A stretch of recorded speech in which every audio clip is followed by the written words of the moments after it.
tayo ay mag-pray, manalangin, kasi nga, anong oras na, for late na ako.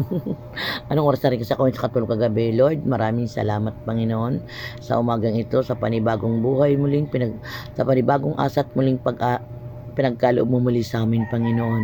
Panginoon, hinihingi namin ang pag-iingat at proteksyon mo sa amin sa bawat galaw kilos namin, Panginoon. Pangunahan mo kami, Lord. Tinatas ko, Panginoon, ang mga anak ko, Panginoon, mga followers at mga guys ko, Panginoon, bibilabs ko, Panginoon. Ingatan mo rin sila, Panginoon, sa kanilang galaw kilos, Panginoon. Pangunahan mo sila, Panginoon ko, Jesus.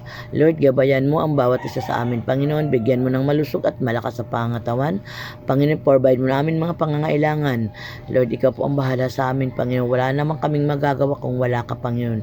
Kumilos ka, Lord, sa buhay ng bawat isa sa amin, Panginoon. Kumilos ka, Lord, sa bawat tahanan ng bawat pamilya, ng bawat isa sa amin, Panginoon. Panginoon, maraming salamat sa panibagong hininga at buhay na ipinagkaloob mo ngayong araw na ito, Panginoon.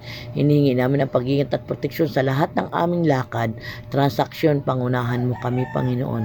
Huwag mo kaming pababayaan. Maraming salamat po, Panginoon, ay yung mga taong nagtatrabaho sa mga critical area, sa mga kabundukan, Panginoon. Comfort mo sila, Panginoon, at tsakapin mo sila, Panginoon. Yung may mga sakit, Panginoon, pagalingin mo sila, Panginoon. Hawakan mo, Lord, sa mga kamay mo makapangyarihan, Panginoon, at ibalik ang kalakasan, kagalingan ng kanilang pangangatawan. Gawin mong instrumento ang lahat ng kanilang iniinom, Panginoon. Maraming salamat, Panginoon. Alam ko andyan ka't naririnig mo ako, Panginoon, at alam ko lahat ng dinudulog ko sa iyo, Panginoon, ay tutuparin mo, Panginoon, at gagawin mo, Panginoon, dahil alam ko, Panginoon, anak mo ako at lingkod mo ako, Panginoon. Hindi mo ako pababayaan. Alam ko, Lord, ikaw nag-iisang ama ko sa langit, Panginoon, na dakila namin tagapagligtas at provider sa lahat ng amin mga pangangailangan. Dala-dala namin, Panginoon, ang sandata at salita mo sa paglabas namin sa bahay, Panginoon. Ingatan mo, Panginoon, ang mga daddies na nagtatrabaho, nagdadala ng mga sasakyan, nagko-commute, Panginoon. Ingatan mo rin sila, Panginoon. Ihatid mo sila sa kanilang trabaho, Panginoon, ng ligtas, at iuwi mo sila sa kanya-kanyang pamilya nila ng ligtas, Panginoon. Maraming salamat, Panginoon. Manahan ka, Panginoon, sa puso ng bawat isa sa amin.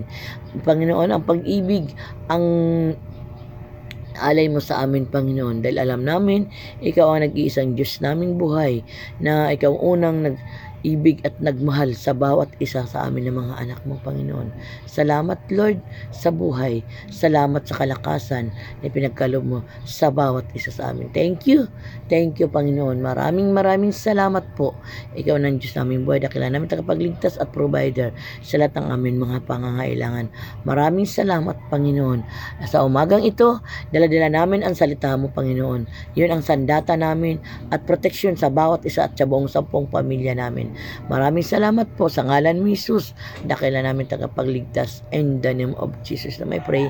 Amen. Again, this morning, pinagpray ko na kayo, pero pray pa rin tayo sa sarili natin, guys, dahil alam naman natin na tayo din kailangan natin ng prayer din sa sarili natin, personal na prayer natin sa pamilya natin at sa mga kamag-anak natin pa, guys.